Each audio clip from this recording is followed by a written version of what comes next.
Closer to home, a cross-border rail link between Singapore and Malaysia is back on track with less of a financial pinch. Malaysia says it will proceed with the construction of the Johor Bahru-Singapore Rapid transit system. Proposed changes mean the projected cost will be cut by more than a third to around $750 million. A key feature of the revised plan centres on Bukit Chagar in Johor Bahru, which the rail link will connect with Woodlands in Singapore. Under the changes, the developer and owner of the land there will waive the land cost. Malaysia says this, together with optimised costs, will, in construction and rail systems, make the project more financially viable. And the revised terms are still being discussed with Singapore. Minister Goh has more.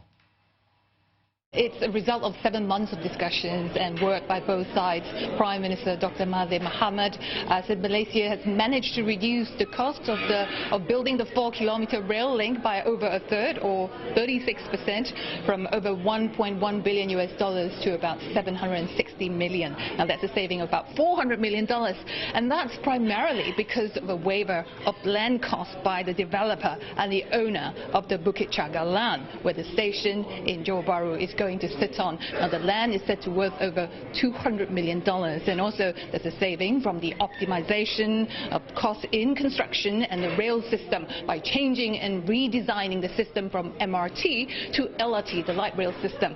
But Malaysia Transport Minister Anthony Loke promised that the RTS will have the capacity to ferry 10,000 people per hour per direction, and the fare, he said, will also be lower because of the reduction in cost, although the quantum or the fare itself has yet been worked out because it requires the agreement with Singapore. Now both sides are now undertaking a joint engineering studies to bring the original contract signed in January last year in line with this new development.